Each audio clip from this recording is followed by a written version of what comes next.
A los 35 años, Mateo Hernández jamás imaginó que caminaría a tierras ajenas con la cabeza inclinada, contando los surcos como si cada paso fuera una deuda. Durante generaciones, su familia había trabajado las parcelas ejidales que ahora ya no le pertenecían. Aquella mañana, mientras el sol apenas rompía la neblina, Mateo ajustó el sombrero y respiró hondo antes de entrar al rancho El Mezquite, donde desde hacía meses trabajaba como jornalero. 2 años atrás, su vida tenía otro ritmo. Despertaba temprano para revisar los cultivos, hablaba con los proveedores, planeaba las siembras. Al volver a casa, su hijo Emiliano, de apenas 5 años, corría a abrazarlo con una sonrisa que lo sostenía todo. Luego llegó el diagnóstico, una palabra larga, fría, imposible de pronunciar sin que la voz se quebrara. Una enfermedad rara, progresiva, que exigía medicamentos costosos y visitas constantes a especialistas en la ciudad. No hay alternativa, le dijo el médico aquella vez. El tratamiento debe empezar de inmediato. Mateo recordó haber mirado a Lucía, su esposa, buscando una salida en sus ojos. Ella apretó los labios, como si quisiera contener el miedo para no derrumbarse frente a él. Vamos a hacer lo que sea, respondió Mateo entonces. Lo que sea. Y lo hizo. Vendió primero una fracción de tierra, luego otra. Después los ahorros, el tractor, los animales. Cada venta era una despedida. Cada firma, una renuncia silenciosa. Al final, solo quedó la casa, 4 paredes modestas donde Emiliano seguía luchando, donde Lucía preparaba los medicamentos con una precisión casi sagrada. El dinero se agotó lentamente, como una vela que se consume sin ruido. Ahora, Mateo dependía de un salario diario. En el rancho El Mezquite, el trabajo era duro, y más dura aún la mirada de algunos. Entre ellos estaba Rogelio Cruz, un hombre de carácter áspero, lengua filosa y orgullo mal acomodado. Desde el primer día, Rogelio dejó claro que no le agradaba trabajar junto a quien había sido patrón. Aquí no mandas, le dijo una tarde, mientras cargaban costales. Aquí obedeces como todos. Mateo no respondió. Se limitó a seguir trabajando, apretando los dientes. Cada palabra que callaba era un pensamiento puesto en Emiliano. Esa mañana, mientras alineaban las herramientas, Rogelio empujó un azadón hacia Mateo con brusquedad. Muévete, que no estás en tus antiguas tierras, escupió. ¿O ya se te olvidó que las vendiste? Mateo sintió un golpe seco en el pecho. No de rabia, sino de vergüenza.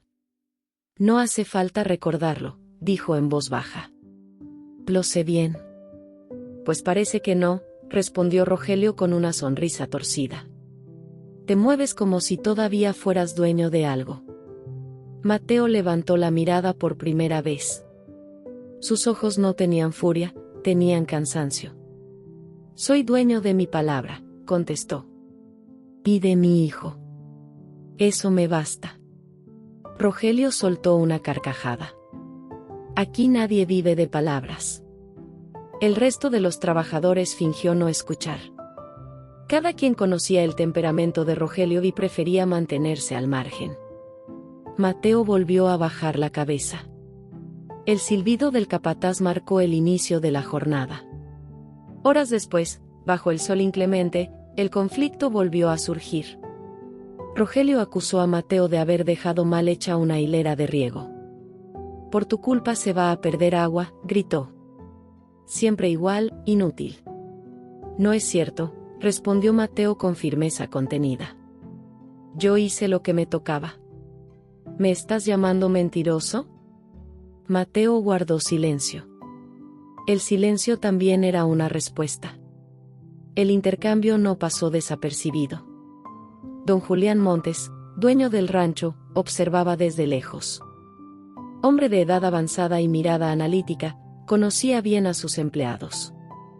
Algo en la escena le resultó familiar, una tensión repetida que no podía ignorar.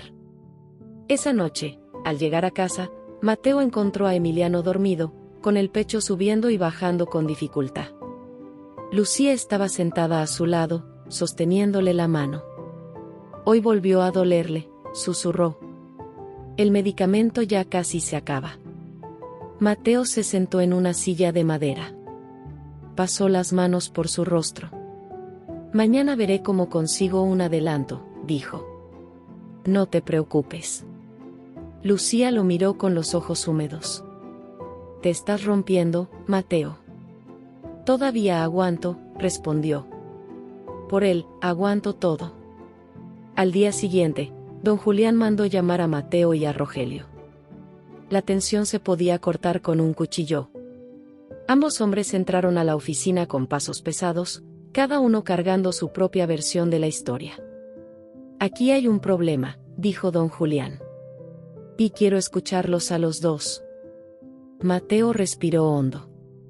Rogelio cruzó los brazos. La verdad estaba a punto de ser puesta a prueba. La oficina de don Julián Montes era sencilla, un escritorio de madera oscura, 2 sillas frente a él y una ventana desde la cual se veían las extensiones del rancho El Mezquite.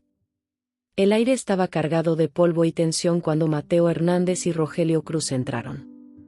Don Julián no levantó la voz, no lo necesitaba. Su presencia imponía silencio. Quiero escuchar qué está pasando, dijo, entrelazando los dedos. Y quiero la verdad. Rogelio se adelantó, seguro de sí mismo. Patrón, yo solo hago mi trabajo, empezó. El problema es que Mateo no rinde. Se distrae, hace las cosas a medias y luego quiere quedar como víctima. Ya hemos tenido pérdidas por su culpa. Mateo apretó las manos. Esperó a que don Julián le diera la palabra. No es cierto, dijo cuando pudo hablar. Cumplo con cada tarea. Si algo sale mal, lo revisamos entre todos. Nunca he dejado tirado el trabajo. ¿Me estás llamando mentiroso otra vez?, interrumpió Rogelio, dando un paso al frente. Basta, ordenó don Julián. Aquí no se grita. Rogelio retrocedió, mascullando algo entre dientes. Don Julián se volvió hacia Mateo. Habla, dijo. Sin rodeos. Mateo respiró hondo. No estaba acostumbrado a justificarse. Desde que llegué, Rogelio me trata con desprecio, explicó. Se burla de que vendí mis tierras, me acusa de errores que no son míos. Yo he callado porque necesito este trabajo. El silencio se hizo pesado. Don Julián observó a ambos hombres con atención. ¿Por qué crees que hace eso?, preguntó a Mateo. Mateo dudó un segundo. Tal vez piensa que ya no merezco respeto, respondió. Antes fui ejidatario. Hoy solo soy un empleado más. Rogelio soltó una risa seca. Eso lo dices tú, replicó. Aquí nadie te debe respeto por lo que fuiste. Don Julián se levantó lentamente. Caminó hacia la ventana y miró el campo. El respeto no depende de la tierra que se tenga, dijo sin volverse. Depende de la conducta. Luego giró de nuevo hacia ellos. Voy a hablar con los demás trabajadores, anunció. Quiero saber qué ha pasado realmente. Mateo sintió un nudo en el estómago. Rogelio frunció el ceño. Uno por uno, los empleados fueron llamados. Esteban, Marcos, Tomás, hombres curtidos por el sol y los años, entraron con cautela. Don Julián hizo las mismas preguntas a todos. ¿Han visto conflictos entre Mateo y Rogelio? ¿Quién cumple con su trabajo? ¿Han presenciado acusaciones falsas? Las respuestas fueron coincidiendo, primero con titubeos, luego con más firmeza. Rogelio se pasa, dijo Esteban. Siempre anda provocando. Mateo no es flojo, agregó Marcos. Trabaja callado. Yo vi cuando Rogelio cambió las herramientas del lugar y luego dijo que Mateo las dejó mal, confesó Tomás, mirando al suelo. Cada palabra caía como una piedra. Rogelio empezó a sudar. Están exagerando, dijo cuando tuvo oportunidad. Se pusieron de acuerdo. Don Julián alzó la mano. Basta, repitió. Ya escuché suficiente. El dueño del rancho se sentó de nuevo y miró fijamente a Rogelio. Aquí no tolero mentiras, dijo. Menos aún abusos. Rogelio abrió la boca, pero no encontró qué decir. Tu contrato termina hoy, sentenció don Julián. Puedes pasar por tu liquidación con el administrador. Rogelio dio un paso atrás, incrédulo. ¿Por él? Preguntó. ¿Me va a correr por él? Te vas por ti, respondió don Julián. Por lo que hiciste y por lo que negaste. Rogelio apretó los puños. Miró a Mateo con rencor, luego salió sin despedirse. Mateo permaneció inmóvil. No sentía alivio, sino una mezcla extraña de tristeza y cansancio. Mateo, dijo don Julián. Quédate un momento. Cuando quedaron solos, el dueño del rancho le ofreció una silla. Sé que no es fácil pasar de ser dueño a empleado, comentó. Muchos no lo soportan. Mateo bajó la mirada. No tuve opción, respondió. Mi hijo está enfermo. Don Julián lo observó con atención. Lo sé, dijo. Me lo contaron. Has hecho lo que pocos harían. Mateo tragó saliva. Solo quiero trabajar, dijo. Y llevar algo a casa. Don Julián asintió. Mientras estés aquí, tendrás mi respaldo, afirmó. Y si necesitas hablar, esta puerta está abierta. Mateo se levantó con los ojos humedecidos. Gracias, patrón. Esa tarde, al volver a casa, Lucía notó algo distinto en su rostro. ¿Qué pasó?, preguntó. Mateo se sentó junto a ella. Hoy alguien escuchó la verdad, dijo. Y eso también ayuda a respirar. Lucía tomó su mano con fuerza. Desde la habitación, Emiliano llamó débilmente. Mateo se levantó de inmediato. Se acercó a la cama y le acarició el cabello. Aquí estoy, campeón, susurró. Todavía seguimos. La lucha no había terminado, pero por primera vez en mucho tiempo, Mateo sintió que no estaba completamente solo. El amanecer llegó con un frío distinto. Mateo Hernández se levantó antes que el gallo, como siempre, pero esa mañana su cuerpo se sentía más pesado. No por el trabajo, sino por la certeza de que, aunque la verdad había salido a la luz en el rancho, la batalla más dura seguía librándose dentro de su casa. En la cocina, Lucía preparaba café en silencio. El vapor subía lento, mezclándose con el olor a medicamentos que nunca se iba del todo. Emiliano pasó mala noche, dijo ella sin mirarlo. Le costó respirar. Mateo dejó el sombrero sobre la mesa. ¿Le diste la dosis completa? La última, respondió Lucía. Ya no queda más. Las palabras cayeron como un golpe seco. Mateo se apoyó en el respaldo de la silla. Hoy mismo iré a la ciudad, dijo. Hablaré con el especialista. Lucía lo miró con una mezcla de esperanza y miedo. ¿Con qué dinero? Mateo no respondió de inmediato. Miró hacia la habitación donde dormía su hijo. Algo voy a encontrar, dijo finalmente. Siempre hay algo. En el rancho, el ambiente era distinto sin Rogelio Cruz. Los trabajadores parecían moverse con más calma. Esteban se acercó a Mateo mientras acomodaban los costales. Se hizo justicia, comentó. Ya era hora. Mateo asintió, sin entusiasmo. La justicia no cura, respondió. Ojalá lo hiciera. Esteban bajó la voz. Si necesitas ayuda, empezó. Gracias, interrumpió Mateo. Con que trabajemos en paz es suficiente. Al mediodía, don Julián Montes mandó llamar a Mateo de nuevo. Esta vez no había reproches en su rostro, sino preocupación genuina. Supe que tu hijo está empeorando, dijo. ¿Es cierto? Mateo asintió. El tratamiento se detuvo, explicó. Ya no alcanza. Don Julián guardó silencio unos segundos. No puedo prometer milagros, dijo. Pero puedo adelantarte 2 semanas de salario. Mateo sintió que algo se le cerraba en la garganta. No sé cómo agradecerle, dijo. Agradece trabajando como lo haces, respondió don Julián. Con eso basta. Ese mismo día, Mateo viajó a la ciudad. El hospital lo recibió con su habitual frialdad. Pasillos largos, olor a desinfectante, miradas cansadas. El especialista revisó los estudios de Emiliano con el ceño fruncido. El tratamiento no puede interrumpirse, dijo.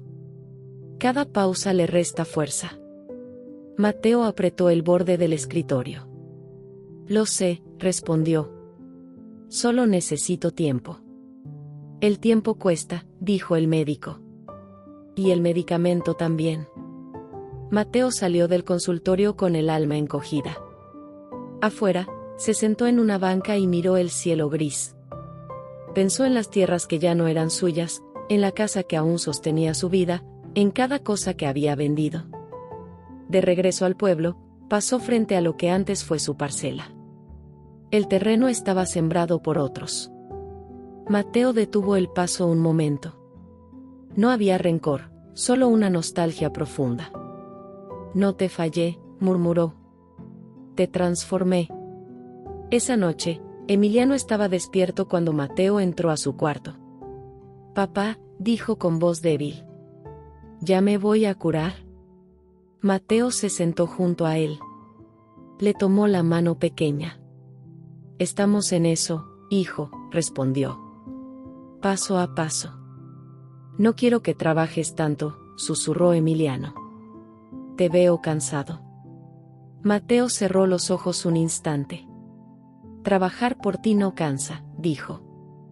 Me da fuerza. Lucía observaba desde la puerta, con lágrimas silenciosas. Mateo, dijo más tarde, cuando Emiliano volvió a dormir. No podemos seguir así solos. Mateo la miró. ¿Qué propones? Lucía respiró hondo. Pedir ayuda, dijo. Dejar el orgullo a un lado. Mateo negó con la cabeza al principio. Siempre he resuelto las cosas trabajando. Esta vez no alcanza, respondió ella.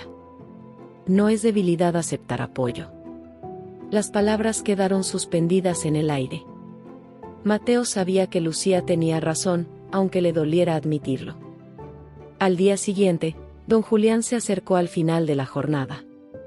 Mateo, dijo. Algunos del rancho quieren organizar algo. Una colecta. Mateo se tensó. No quiero ser una carga. No lo eres, respondió don Julián. Aquí todos sabemos quién eres. Mateo miró el campo una vez más. Por primera vez en mucho tiempo, sintió que la esperanza no era solo un recuerdo, sino una posibilidad frágil, pero real. El rumor de la colecta corrió por el rancho El Mezquite con la misma rapidez con la que el sol subía por el cielo. Mateo Hernández lo supo antes de que alguien se lo dijera directamente, lo percibió en las miradas largas, en los silencios respetuosos, en la forma distinta en que los demás se acercaban a él. No era lástima lo que veía, era una solidaridad callada que le incomodaba más de lo que quería admitir. Durante la jornada, Esteban, Marcos y Tomás trabajaron a su lado con una coordinación inusual. Nadie habló del tema, aunque todos pensaban en lo mismo. Mateo, por su parte, sentía un peso en el pecho. Agradecía la intención, aunque su orgullo se resistía a aceptar ayuda. Al finalizar el día, don Julián Montes pidió que todos se reunieran bajo la sombra del mezquite grande.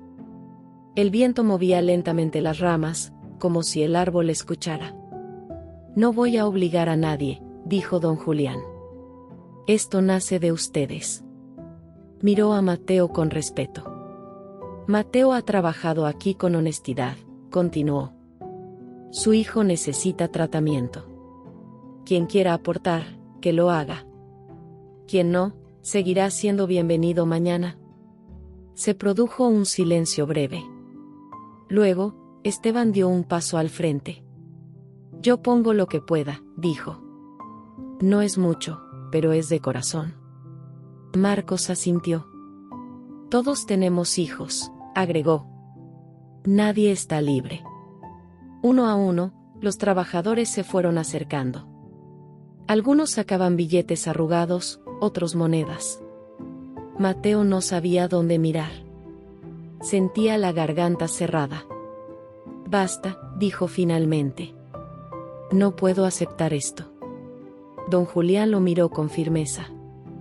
Aceptar también es un acto de valentía, respondió. Déjalos. Mateo bajó la cabeza.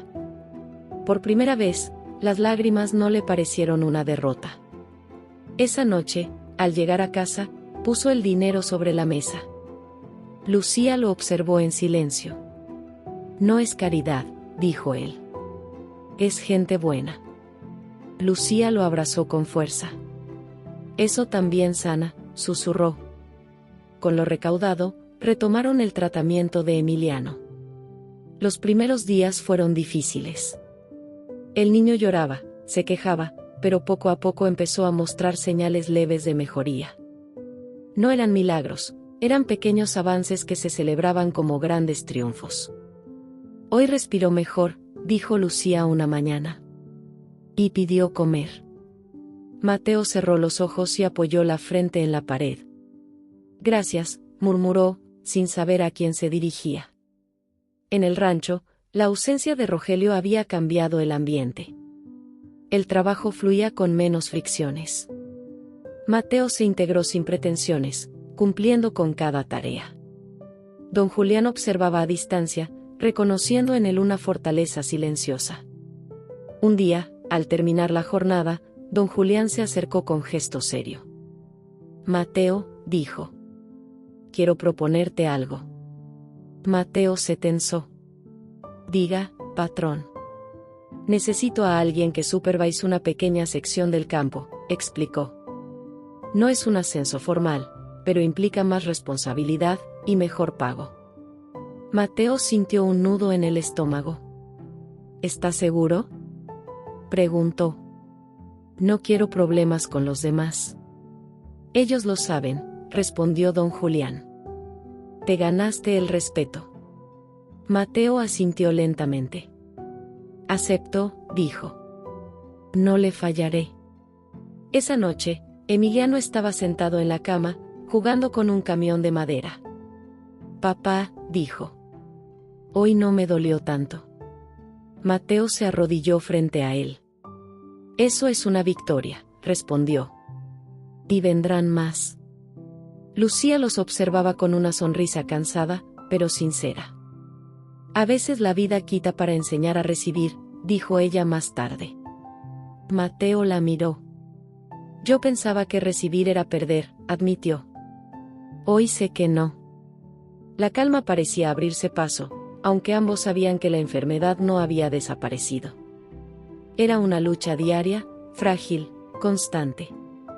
Aún así, el miedo ya no estaba solo. Lo acompañaban la solidaridad, la dignidad y una nueva forma de esperanza. En el rancho, mientras el sol caía, Mateo miró las tierras vecinas. No eran suyas, pero tampoco le eran ajenas. Las trabajaba con la misma entrega de siempre, sabiendo que el valor de un hombre no se mide por lo que posee, sino por lo que sostiene cuando todo parece derrumbarse. El tiempo no se detuvo.